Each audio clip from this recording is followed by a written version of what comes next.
All right, it's a great day to be alive in Pittsburgh, PA. A little chilbies out there, but it's gorgeous out, and it's going to be a great day because something has to happen eventually, right? Welcome into Kaboly+Mack, alongside veteran Steelers beat reporter and WWE writer Mark Kaboly. I'm Chris Mack, just a guy who plays Morgan Wallen songs in the afternoon on Y108 Pittsburgh. And this, can you believe it, Kaboom, is episode 28.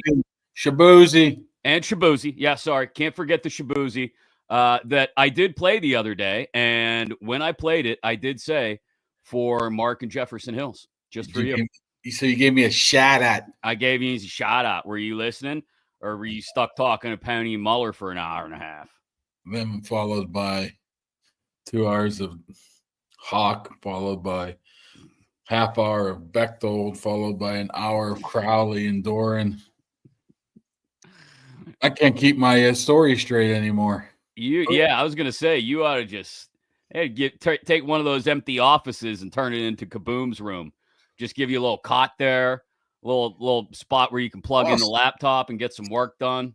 Somehow I did hear you on Saturday on Y108. I'm a busy man. I'm working hard, working all the time. Was working on the BetMGM network on Saturday afternoon as well. It was magical. I was pulling the old Rick Rude 2 places at the same time. I'm not going to tell you how I did it, but I did it. You remember when Rick Rude showed up on Nitro and Raw on the same night? Yeah, I think wasn't it one of them taped? One of them was taped. Yeah. Oh, okay. Thanks to the Dan Heck team, as always, for sponsoring Kaboly+Mack, presenting sponsors. Go to HeckTeamHomes.com, HAECK, HeckTeamHomes.com. Looking to buy or sell a home and get settled in Western PA. They will take care of you. Also, I think we're going to call it Ticket Tuesday. How's that sound? You know how much I love alliteration. Dan Heck is giving away raffle tickets for this Whitehall Fire Company Ford F-150 raffle that they're doing. You could go to whitehallfire301.com and buy a raffle ticket for $45. It raises money for the Whitehall Fire Company. You could do that. Yeah, very easily go there and buy a ticket. Or you could pay attention to our social media and maybe win a ticket, which, again, it's a $45 value. That's a nice little win. And then who knows? Maybe you're winning a brand new Ford F-150 STX from the Whitehall Fire Hall. But thanks to Dan Heck and the Dan Heck team for providing those free tickets, which we'll do every so often over the next few weeks to those that want to take part on social media. It's mock draft season, Kaboom. And I know how much you love mock draft season, which is none at all. I know how much the people love mock draft season, though. And I want to talk about a couple mock drafts here in just a second.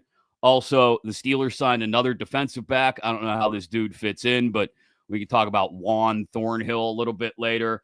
And Jon Cena really wants everybody to hate him. I don't know if it's going to work or not. But damn, those European WWE crowds are into it. They're into everything. I mean, they will not stop. It's like a soccer crowd. They're going nuts. We'll talk about all that in today's Kaboly+Mack. Don't forget, you have a chance to win an autographed Jerome Bettis jersey as well. I have it here in my possession, sitting on a shelf, just waiting for us to get to 1,000 subscribers. Mark, we get to 1,000 subscribers on YouTube, we will take one of those people who has reposted and tagged 3 friends and subscribed to Kaboly+Mack on YouTube, and we'll pick their name, and they'll get an autographed Jerome Bettis jersey. Is this when I normally say, am I eligible? And this is normally where I tell you, no, you are not. I still think I should be eligible for the car, at least, a truck. I mean, I guess if you bought a ticket, you'd be eligible, yeah. But we can't give you one of the free tickets. That's not fair. Sure it is. Somebody once told me, if you don't ask, you're never going to get it. That is true. I've told you that. You got to ask sometimes. It doesn't mean you're always going to get a yes, though. We can't have, visions of impropriety or whatever. I don't even know. It would be a scandal if all of a sudden you won the truck and everybody would be like, what the hell? How'd Kaboly win it? I bet and then it's a big thing. And I'm a very lucky man. No. That's why. Well, I mean, you have some luck, yeah. But, I mean, I don't think we need to go about making it look like you're winning. That's just, no, it's not fair to the people. We want the people to win, Mark. We want the wonderful people who subscribe to the podcast and show up here and watch it nearly every day. We have done a show, by the way, now 7 straight days, I think it is. Yeah, I think while we wait for Rogers Watch to end. We will not do one tomorrow unless something crazy happens. My kid has a doctor's appointment, which now pretty much means that something crazy will happen. You have to do it from the waiting room. Yeah, basically. But here we are, Rogers Watch day. What is it? 9? I think it's 9. Is it 9? I can't keep track. For the tampering period started 8 days ago. So yeah, that makes this day 9. And despite the very confusing video that you tweeted out, that funny. This is great. I don't know. See, I would give the person credit who did it, but I don't know if the person who did it stole it. So I just pretended like it was mine. Hold on, it's a Photoshop of Aaron Rodgers' face, AI Photoshop, whatever, on Cat Williams. Mm-hmm. I know I'm coming. They know I'm coming. I know they gonna be there, and they know I'm gonna do the best job I can possibly do. It's really funny. Why are you worried about people getting mad at you for that? I don't care. Yoey instantly texted me and said, "Boy, people are going to get mad at you for that." I said, "Dude, you know that's fake, right?" He goes, "Oh, I didn't know." He's even more computer illiterate than me. When we worked at the Daily News, he didn't know how to do any agate, convert it into the format that we use it for the paper. And I think he did it on purpose. So probably so he wouldn't have to do the agate page. Hey, speaking of A-Rod, did you happen to see that he are you going to keep calling him A-Rod, by the way? Like, even if he comes here? I'll call him A-Ron. A-Ron. What did he do? He exited his retreat home to do some kind of he did a passing camp over the weekend or something, right? Yeah, how about that? How did nobody know that? How did anybody show up and say, "Hey, Aaron"? But it could happen today. It can happen tomorrow. It can happen in April. This team's interested. This team might not be interested. My favorite now is Minnesota is still contemplating if they want him. How long of a decision does this have to be for the Vikings? How about sit down? Hey, we want Aaron. Nah.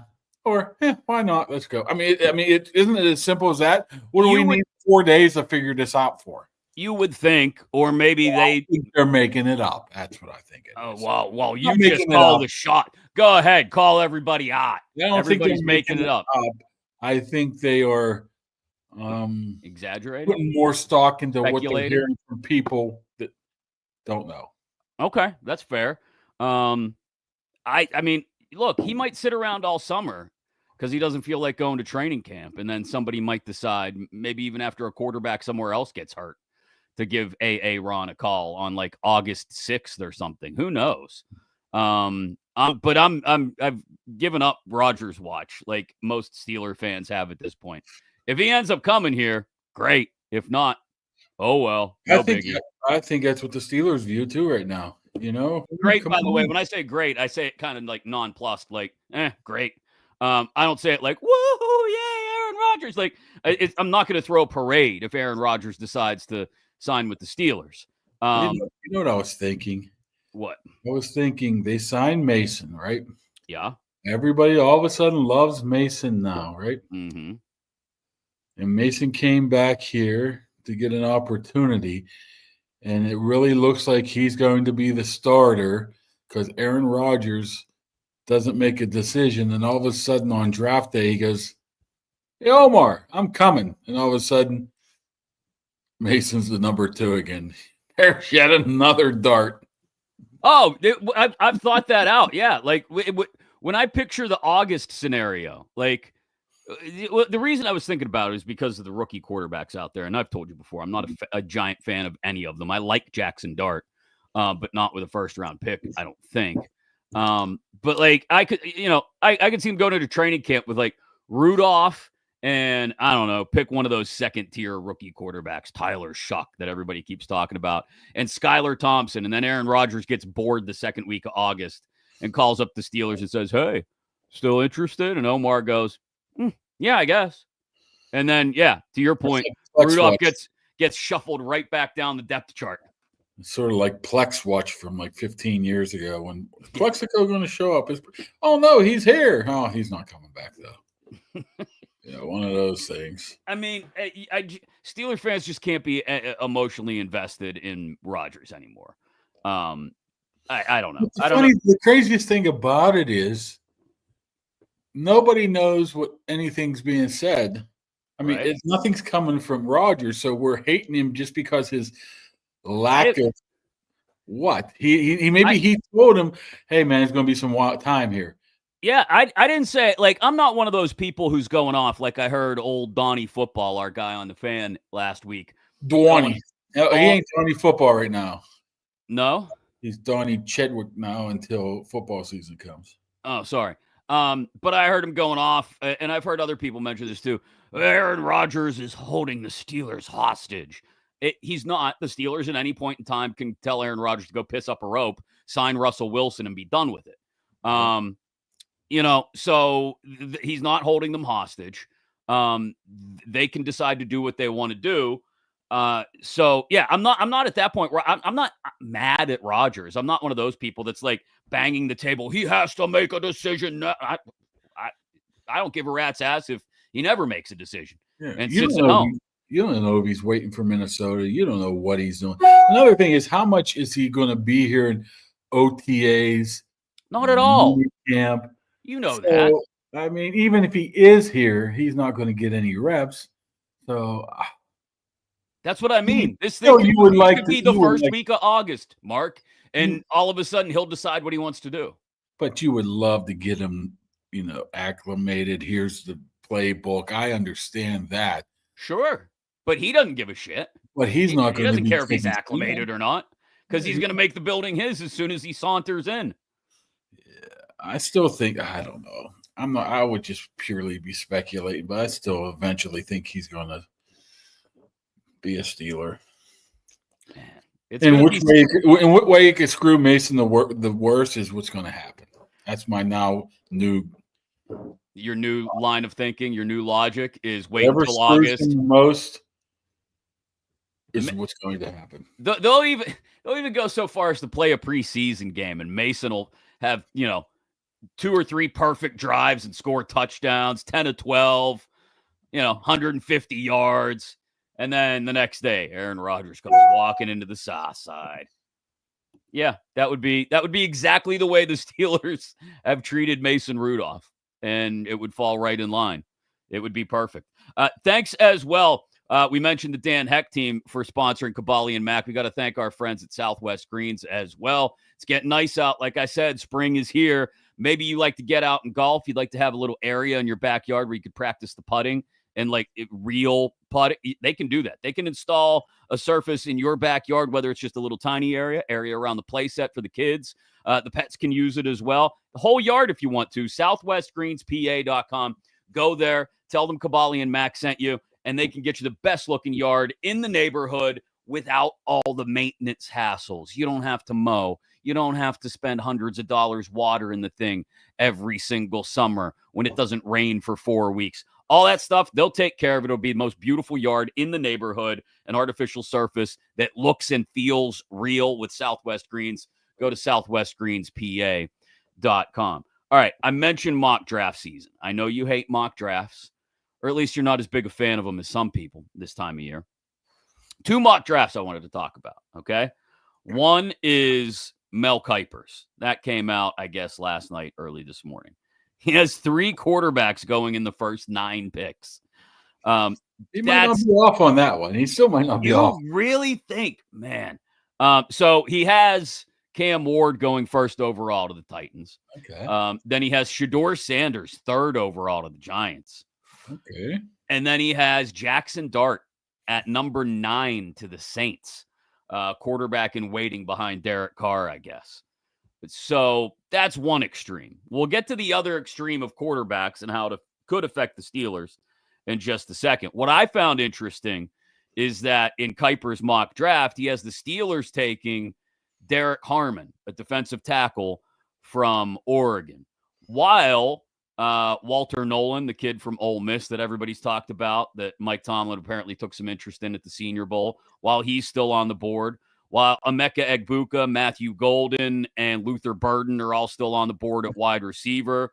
So at least in Kuiper's opinion, it makes sense that they go D-line here. Derek Harmon, a guy that could sort of, fill that other spot next to Cam and eventually grow into Cam's role, I would think. Yeah, I mean, it makes sense. I mean, you look at what they did in the offseason, what they need. I mean, defensive line just jumps out at you, so it makes sense. I don't know if that's the route they would go. I mean, I don't know what type of grade they would have on him, but definitely it's an option to be able to do that. So I wouldn't consider that crazy, but I mean, a guy like the wide receiver from Texas who ran the 4.2. Yeah. If you're crazy if you think he's getting out of the top 10 to 12. I mean, he runs a 4.2 whatever, he's shooting up the board. I agree somewhat with the quarterbacks. I mean, who thought Bo Nix was going to go 12th? Who thought Michael Penix was going to go 6th? When they get on the clock, they get desperate. Saints are desperate for a wide receiver or a quarterback. I don't think Spencer Rattler's the answer. I don't, obviously, Derek Carr is not the answer. So I could see that happening. Somebody's going to fall in love with Jackson Dart. So I don't think that's out of the realm possible. That's why I don't think there's a shot in hell that Jackson Dart would be there at 21 for the Steelers, even if they did want him, and they don't have the capital to move up to get him. So that's why I would totally wipe that off the board. But so that doesn't seem realistic to you at all? I'd have to. Who's the other? Who was the other? Was Grant still available, or was he off the board? I know Nolan's a big, fast guy as well. Any of those guys, really. Yeah, I'm just scrolling through. Yeah, Kenneth Grant's still on the board in this one. Yeah, I mean, from Michigan. When you have that many guys on the board like that, you're probably going to get your pick of the litter. So I wouldn't rule that out. Okay, so let's say it goes. It makes you better this year, though. I guess to a degree it will.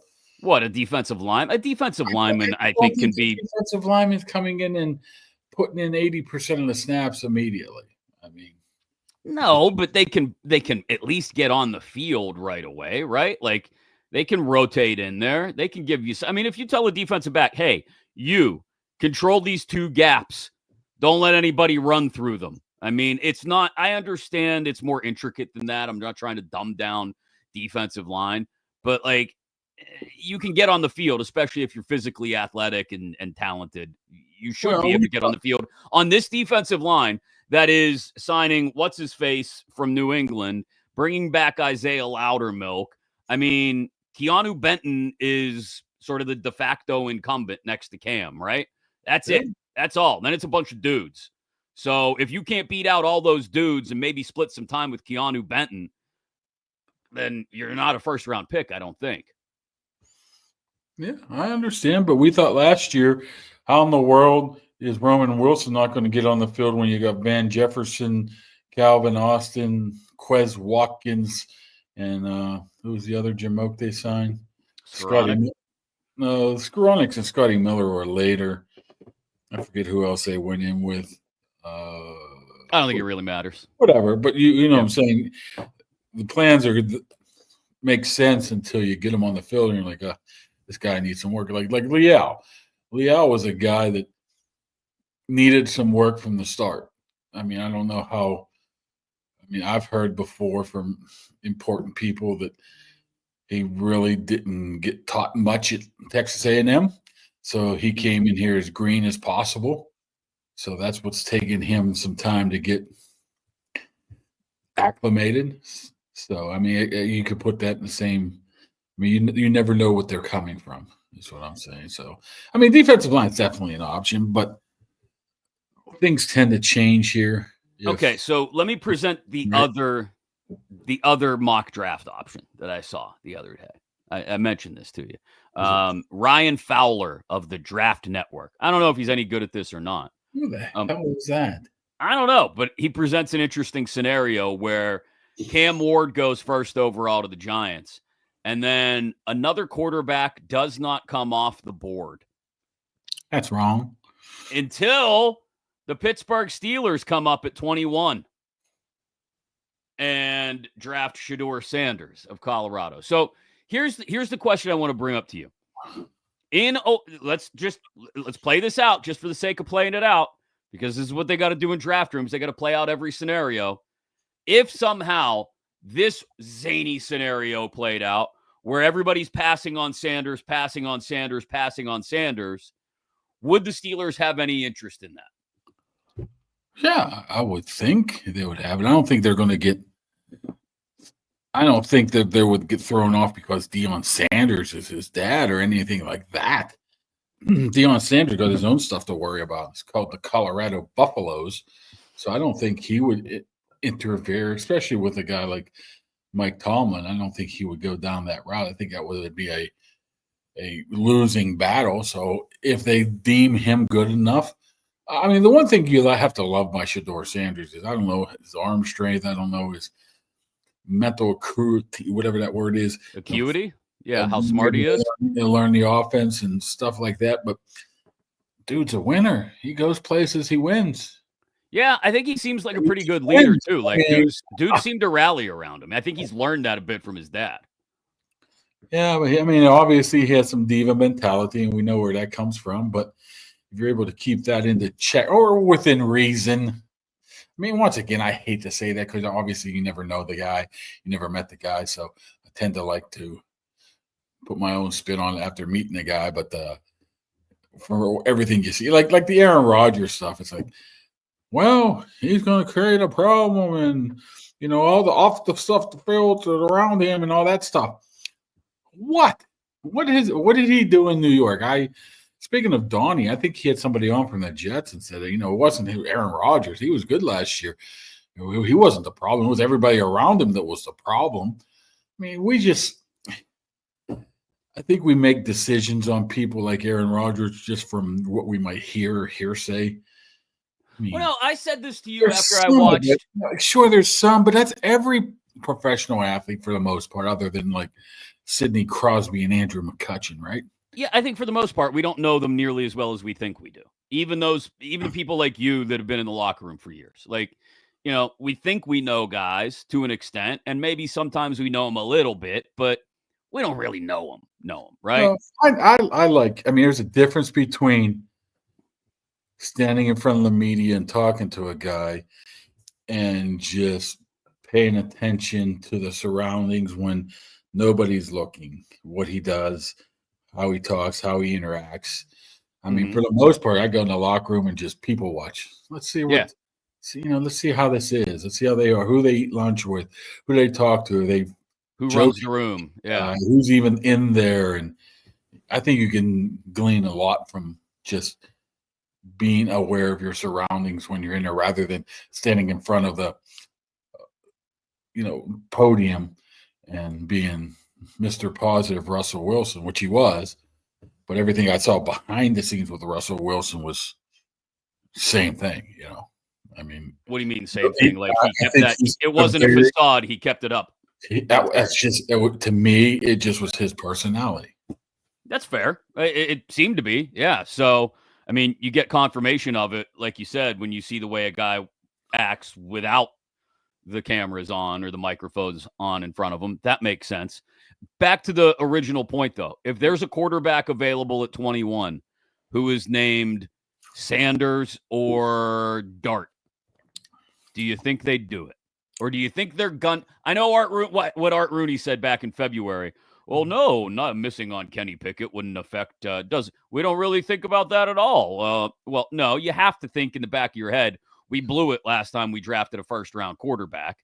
Would that stop them from drafting, say, like I said, a Jackson Dart at 21? I think if you go into the summer and you're planning to go into camp with Rudolph and you don't know who else, again, maybe there's a veteran backup signed, like a Jameis or something. I'm just Flacco, whatever. that's two veteran backups. That wouldn't make a ton of sense. I think signing Rudolph makes it very, very clear, or should push them in the direction of drafting a quarterback at some point. But again, I'm not crazy about this quarterback class. Yeah. I don't think it's very good at all. I mean, I think it's impossible to say right now because we don't know if Rodgers is coming here. I think that would change their mind. And who's there at 21? Maybe if Jackson Dart's there, yeah, but what if your pick of defensive linemen are there? Maybe you value them more than, say, you have a 3rd round grade, 4th round grade on Jackson Dart. Maybe there's a stud cornerback just sitting there. I mean, Slay is what, 33, 32, 34, whatever he is. I mean, you can't live there forever with him.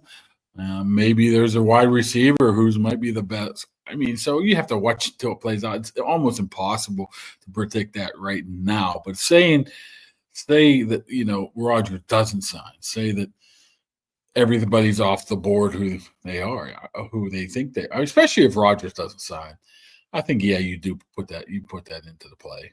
Because we just spent the first 10 minutes or so talking about the very realistic possibility that Aaron Rodgers doesn't sign anywhere until late summer, right? Like, that's a very real possibility, I think, that he just sits back and waits and waits and waits and waits and waits and thinks and thinks and thinks, or whatever the case may be, for whatever reason, decides to wait around until right around the time training camps open in late July, early August.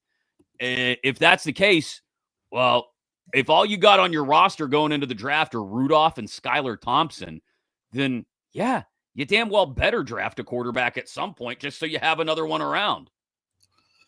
Yeah, you could. But I don't know if you draft a quarterback 20th overall, then you have to pretty much give him that opportunity for the next 2 to 3 years, right? Yeah. And you got Rudolph under contract. And you got Rudolph under contract. What I'm saying is you're not coming back next year and potentially a deeper class. Fair. And then finding somebody else as well. That's also true. So you're going to commit to the guy for 4 years or 3 to 4 years if you draft him in the first round. Are you willing to do that with Jackson Dart when you have a ton of picks next year that maybe you can find somebody better? Or is this the new Steelers organization, Omar Khan in particular, who's more aggressive than ever? And if they don't like what they see out of a guy, they don't have a problem drafting another quarterback next year. And now they got 2 young quarterbacks in Mason, and Mason's just the placeholder, and the 2 young quarterbacks. I'm not saying it makes sense. I'm just saying, is that a possibility? I think increasingly we have to kind of throw the world of possibilities open when we look at how they do it, especially given the quarterback position. But I think first round pretty much assures that you're going to commit to the guy. It should, yeah. Although the last first rounder, that went out the window pretty quick after 2 years. What did he have? 2.5, really, right? He had his opportunity. So I guess his rookie year, his full second year, and half of his third year until he got hurt, right? I guess my point is you could know that about a young quarterback if they get an opportunity to play early on. Like Pickett got an opportunity to play early on. And no, that was only it was only 2 years. He got plugged in week 4 of his rookie year and then got hurt, week 12 or whatever it was of his second year. And he was done. Yeah. Just erase that from my memory. Everything's a blur at this point. The post-Ben Roethlisberger quarterback era has just become a giant blur for all of us, and not a good one. So, I don't know. More likely, Rudolph is... Who's a better placeholder? Let me put it this way. Assuming a rookie quarterback is brought in at some point in this draft or next year's draft, either way, who's the better placeholder? Is it Mason Rudolph, who they've already shown they don't really care if they give him a quick hook? Or is it a guy with more sway and more pull like an Aaron Rodgers? Or maybe the happy medium is just bringing Russ back as a placeholder? Well, the definition of placeholder, I would think, would be Mason. I think if you're bringing Russ and none of these guys are going to be your quarterback in 2026. Yeah, you don't think so. I mean, unless Aaron Rodgers does sign a 2-year deal and have a pretty good season and takes them to the divisional round of the playoffs, and yeah, then maybe you reevaluate that. But no, it's a 1-year look, and maybe their theory of quarterbacks is just keep plugging with veterans every year until you have that opportunity to find the guy in the draft that you love and can't miss. Yeah, but I guess that's my point is the better placeholder for that is, I think, Rudolph. Yeah. And also, if you get an opportunity to draft one 21st who you have a first-round grade on, you can't really pass it up. There could be 3-4 defensive linemen there that you like, and you may look at it and say, shit, we need another young we've been looking for young defensive linemen for 3-4 years now in anticipation of Cam not being able to pull this off every single year. We need to draft one. But then you go, if something weird happens like that Shedeur Sanders mock draft where he slides, or less weird, Jackson Dart is sitting there. I just don't think it happens if Aaron Rodgers is your quarterback, because they feel that they're going to win now. And you add pieces to help you win now. You don't add pieces to help you win 3 years from now. I think that's their mindset. I think you're right, too. But that really confuses things when at some point you have to understand that you have to build forward while also building at the same time. Corey on YouTube says Rudolph is the better placeholder because he costs next to nothing. You don't have to worry about dead money if he doesn't work out. It's what they should have done with Mitch. You think Corey Beavers is his real name? I hope so. And I hope you just offended him by asking that question while yawning at his statement. Wow, that's real nice all around. 3 hours of sleep, bro. 3 hours? What are you doing? 3 hours. I'm trying to put together some wrestling. Oh, writing them wrestling columns. Speaking of which, I want to ask you a question about another guy the Steelers brought in yesterday in just a second. But first, we got to say hello to our friends at Impact HVAC. Go to Impact HVAC PGH on Facebook. In fact, they will be making a return trip to my home today, Kaboom. I think the furnace is finally shot. They replaced a few parts a couple weeks ago. Tell everybody your furnace. Oh, yeah, sorry. So there it is. And there it is. There's the furnace. They replaced a few parts a couple weeks ago, and it was working. And then I don't know, it went kaputski again. So they might have to replace. Hold off on it. Just hold off on it, and maybe we do. I don't know. We're gonna see. It's supposed to be cold next week. I don't want to wake up and it's 60 degrees in the house in the morning. I do that all the time. It's a little chillies for me. You're supposed to sleep at like 60 something, right? We keep it at 66. 66 is good. Oh, I wonder why. Oh no, has nothing to do with Mario. But that's very Yoey like. And when I used to work for DK, his thermostat was always set on 66. No, it wasn't. Weird. I don't have it at 66 because of Mario. But that's exactly. I'm gonna tell people that now. Exactly. And during the summer, the AC don't kick on until it's 87 in here. Damn it. But if you're having problems, whether it's AC or furnace, whatever's keeping you from getting a good night's sleep like Kaboom did not get last night, Impact HVAC PGH, they'll be out. They'll take care of you. Emergency calls, tune-ups, checkups, whatever it may be. They're there to help you out. Thanks to them for sponsoring Kaboly+Mack as well. So you mentioned staying up writing a wrestling column, even though wrestling was on early yesterday. It was on at 3:00 because they're over in Europe, over in Brussels. Yeah, I had to look up what country Brussels was in. Do you know what it is? Oh, yeah, I know now. I didn't know then. No, I knew. I'm actually okay with geography. Like I used to be. I swear to God, in like 6th or 7th grade, middle school somewhere, we had a geography test, and I was able to name every country. Like I had them all memorized. Yeah, but you don't know any state capitals. No, state capitals is your department. Huh? See, I have more of an international flair, and you're more, domestic policy. What's the capital of Guatemala? Guatemala. Okay, Honduras. Honduras. No idea. It's easy. It's easy. Everybody knows capital Guatemala. What is it then? You don't know what it is? No, I don't know what the capital of Honduras and Guatemala are. What are they? Well, I don't know what Guatemala is. Okay, you're looking it up. I can tell you're No, looking. I know it's Tegucigalpa. That's not. It can't even be the right way you say it. That's not even close. Yes, it is. Honduras. I was in Honduras. Well, I went through Honduras once. The capital of Guatemala is Guatemala City, you jackass. Honduras. I said Honduras. You said Guatemala at first. Yeah, then I switched it to Honduras. And I'll switch it up on you. Where's Lake Titicaca at? Remember that? And, your mom's house.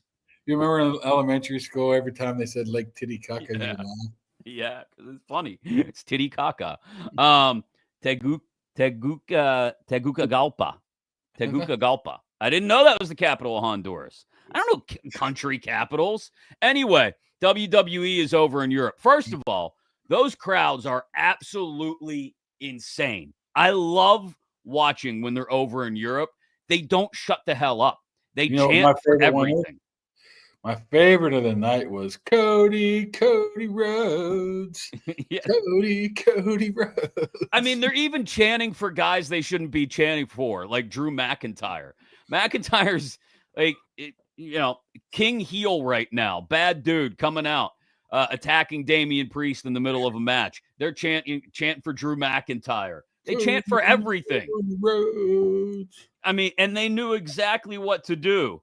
It was first time ever in Belgium. So, yeah. So the energy, here's how I knew the energy was, well, first of all, I hadn't finished watching SmackDown from Friday. Friday, they were in Barcelona. So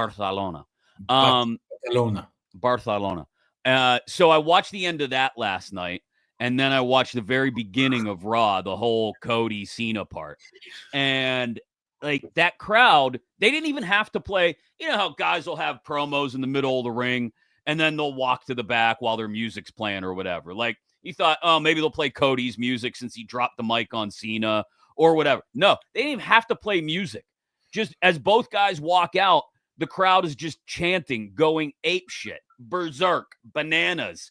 They need to go to Europe more often. Yeah, maybe they should start a whole division. Wait, that's NFL. James Harrison can get his start there with the Rhine Fire. Wasn't Jim Tomasula a coach over there? Jim Tomasula was a coach over there for a while. I think maybe with the Frankfurt Galaxy. I can't remember now. Biggest Still Valley meathead of all time. I love him. I think Bill Churpak would take issue with that, but yeah. He's not a meathead. I mean meathead in an endearing way. Oh, I remember going to the owners meeting when he was the head coach of the 49ers, and every other reference was Pittsburgh. Pittsburgh has an entrance. Oh, that's I went to Pizza King in Munhall. I'm like, every time. I just listened to him. Just every other word was something about Pittsburgh. It's the best. He was the head coach of the Rhine Fire. Look at that. We're getting our NFL Europe references correct today. Cody Rhodes. So what'd you make of the whole Cena thing? I like the way he's just diving headfirst into like mocking little kids in the front row, and you made that kid like cry. That kid's never gonna wear another Jon Cena shirt ever again.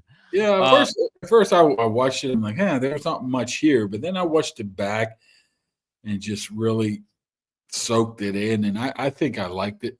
I think it might have been one of his best, if not his best, promos of all time. It was 20 minutes or 15 minutes of him straight talking.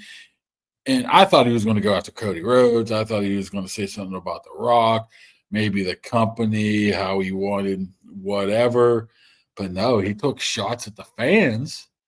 And it's not him changing. It's them. It's their fault. That's why he's wearing his gimmick. That's why he's coming out to his music. I would like to know where The Rock fits in all of this, sure, but there's 4 more Raws before that. So I think it was very, very well done, and I think what it eventually does is set up Cody Rhodes to be he might lose at WrestleMania, Cody. Yeah, I could see that. Drag us down a little bit, but I think, I mean, if there's a passing of the baton even there or the torch, this could be it because Cena has and been very similar to what Cody is, during his heyday.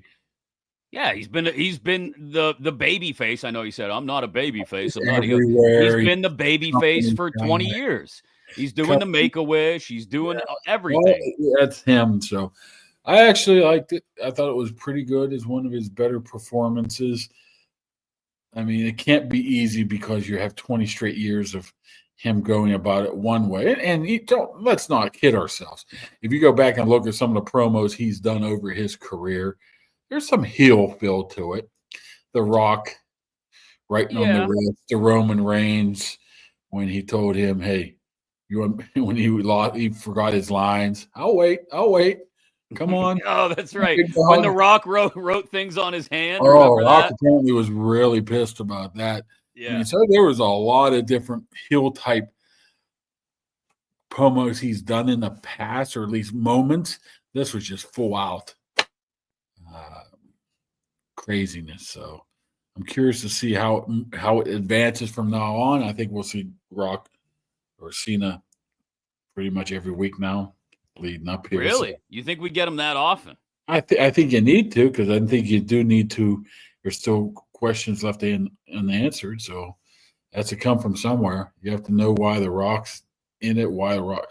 I mean, you have to understand. I mean, I just mentioned one of his most heelish promos of all time was when he called out the Rock, and now they're best buddies. Yeah, using the other. I mean, well, I think that's part of the storyline, though, is that he's gone Hollywood just like The Rock did, and that now he recognizes exactly why The Rock did it the way he did, because he had to get away from these terrible people, right? The audience. He had to go make a name for himself somewhere else because they wouldn't let him be himself and be a human being and all this crap. That's the way I see that going forward. Like, I don't think you need to bring The Rock back too often. I think even part of the storyline is that they don't come back that often. If you go back, and we've talked about Chris Van Fleet before, who does those interviews that you see all over social media with all the wrestlers and does a phenomenal job of them. But the one he did with Cena, I don't know if it was last year sometime, Cena talks about how they nearly turned him heel towards the end of his active run, and it was going to be all about doing things the exact opposite, right? He'd cut corners, he'd take shortcuts, he'd cheat, he wouldn't show up as often, right?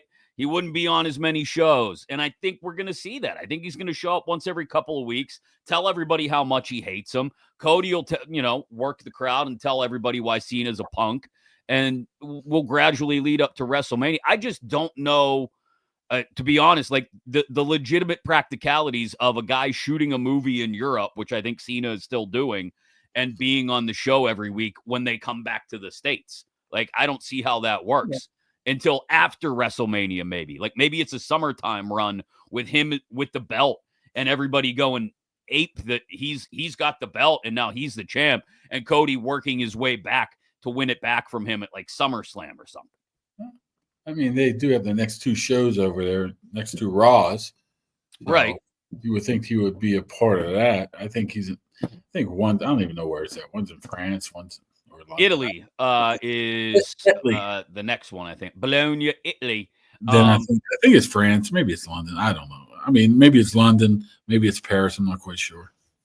But I like the fact that any other heel turn, or the majority of them, change your music. You come out in all black. Maybe you're the Thugonomics again. Yeah. No, he's the same guy. Maybe it has to do with selling merch now. He's sold enough merch over the years. I think he'll be good. He never sell enough merch. I saw an interview one time with Stone Cold and the 316 jersey, and Vince presented him with his royalty check. Yeah.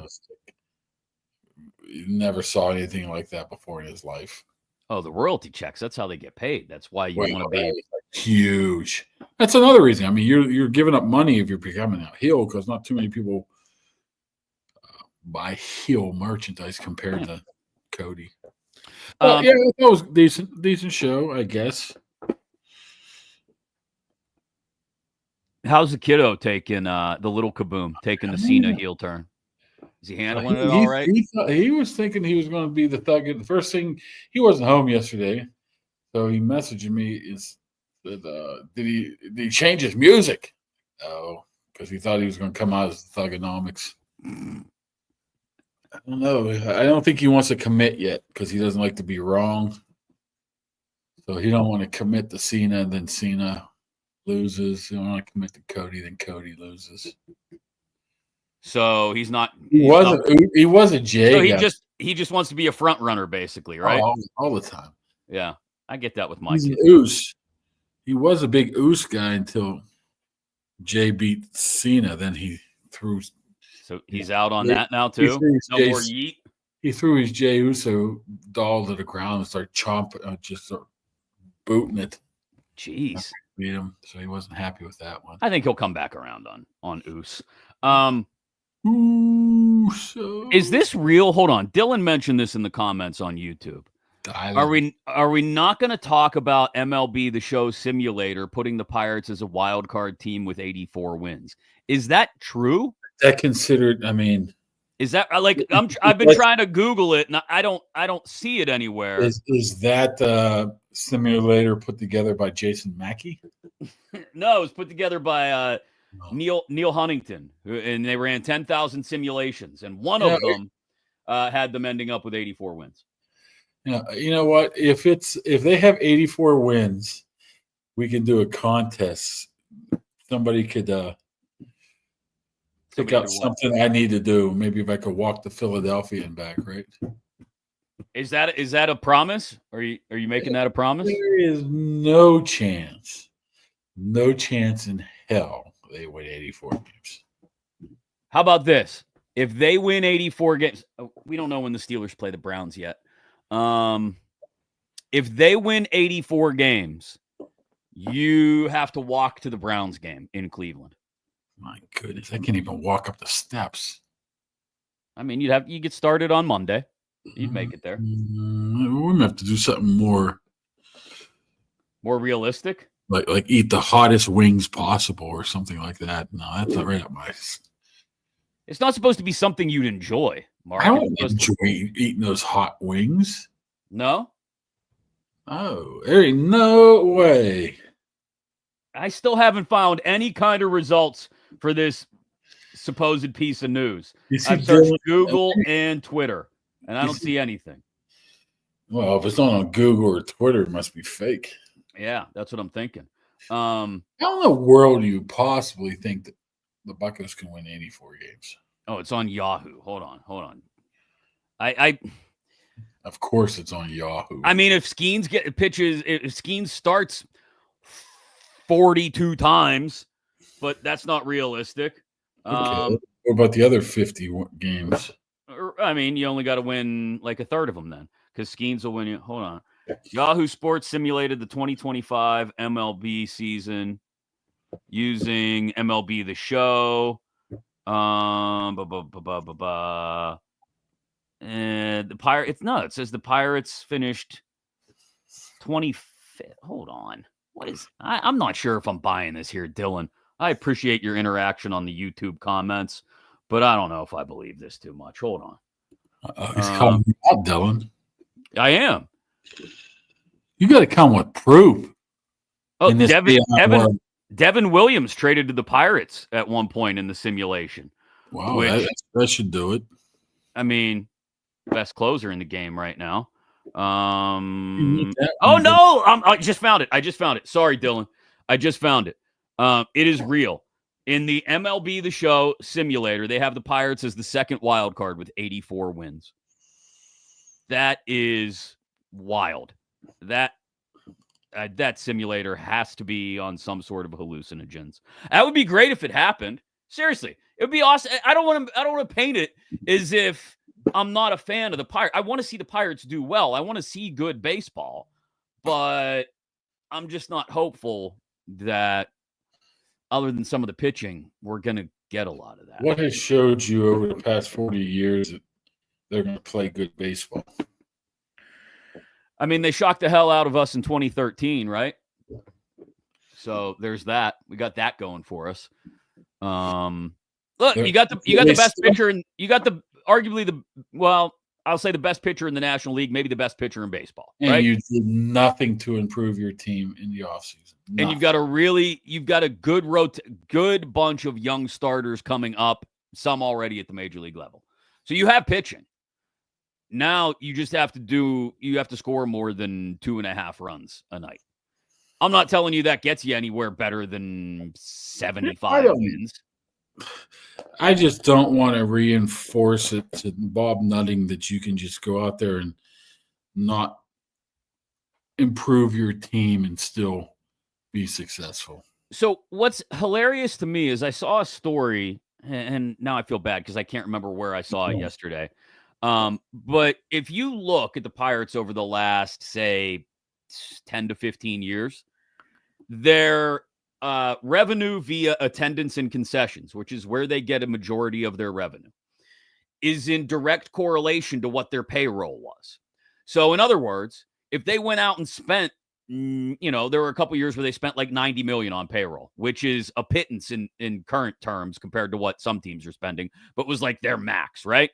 When they went out and spent like $92 million on payroll, the fans backed them and came to the tune of just enough to cover that payroll, right? The revenue via ticket sales and concessions covered the revenue. In years where the payroll went down significantly into the $60 and $70 million range, fans stayed away, and they didn't make as much via concessions and ticket revenue. So they still made enough to cover the salaries, but the problem is you have another revenue stream in TV and revenue sharing because of the size of your market compared to the big teams, and that money doesn't get spent. If they would take just 1 year or two and spend above what they think they might make in attendant in gate revenue, right? Like just spend 115, 120 1 year. People would back them because people would see the investment and say, I want to back this team because they've made the investment. I'm going to make the financial. It's the other way around with this ownership, though. He wants to see winning first before he invests into it. It's sort of like opening a pizza shop and have shitty pizza and say, if you buy this shitty pizza, you buy enough of it, we're going to finally start making we'll make good pizza. Yeah. No. With the good ingredients. Spend the money. How it works. No, spend the money to make the good pizza first, and then people will show up to support you and all the money you need to continue making good pizza. He's doing it backwards, but he does not care. I mean, Hell of an analogy. Because I'm a pretty good analogist. You are. What are you going to do if they win 84 games? Come on. We need to come up with something today, right here on March 18th, before the season starts. Why don't we put it to a vote? Put it out on social media? A Twitter poll. Okay. What are the options? Or do we just give people an open form? Because then you'll get ridiculous responses. Yeah. You'll have people tell you, stupid stuff. Come on. We need options. I'll shave my head. Okay. Shave his head. What's another option? Come on. You said something about eating hot wings.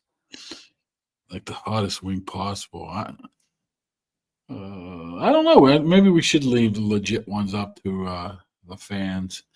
I don't know if it's going to be anything of physical activities because that would be impossible.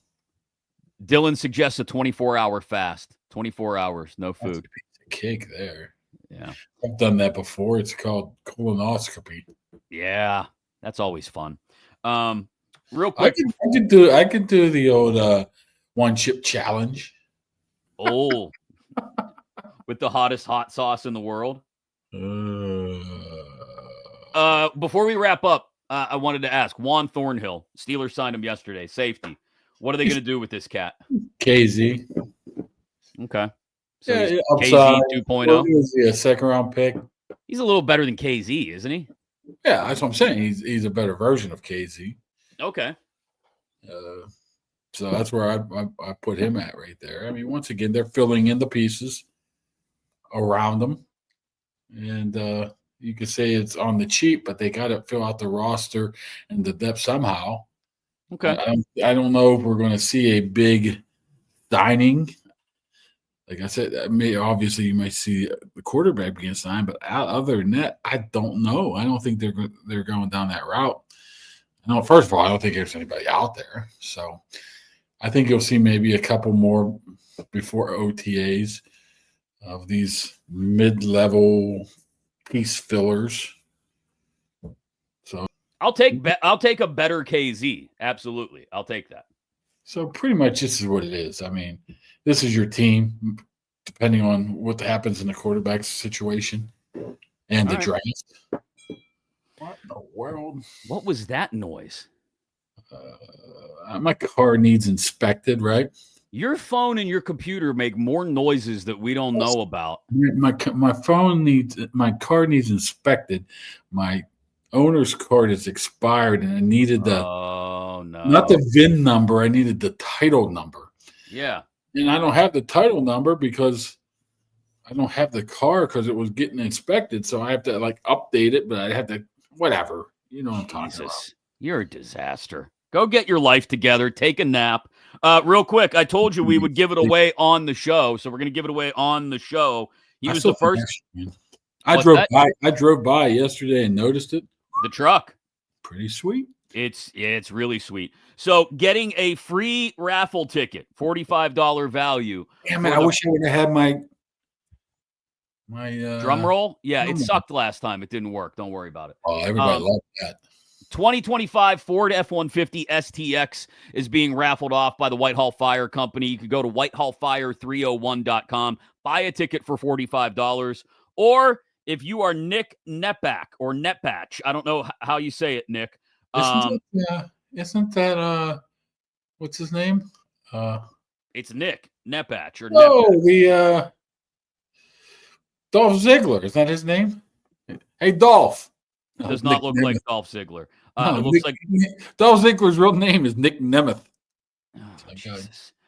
You are the king of digression. You can't finish a thought without you. You need to get sleep. You're all over the freaking place. I only need about half hour and I'm good. No, you need to cash out for the rest of the day until the kids get home from school, okay? I'm giving you permission. I don't even know what time it is. It's 11 a.m. and I'm trying to wrap up the show and give Nick his raffle ticket. Nick, Dolph Ziggler, you won. Jesus Christ. Nick, I will DM you on the X and get you the contact info and what we need to do to get you your $45 raffle ticket.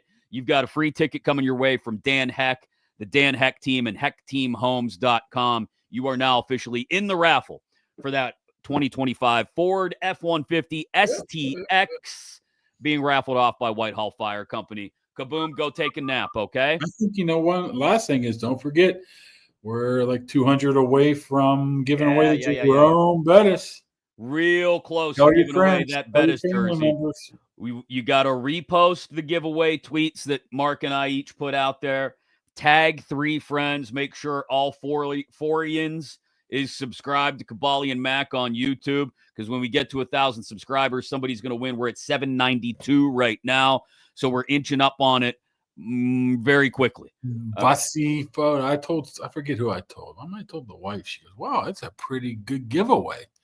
It really is. Damn, Skippy. First and Goal Collectibles coming through. Go visit them at South Hills Village for other stuff, just like the autographed Jerome Bettis jersey. Mark's going to go take a nap. I'm going to go to work. You guys have a beautiful Tuesday. No show tomorrow. Maybe we'll do it again on Thursday. We'll see if anything happens, all right? This has been Kaboly+Mack. Thanks again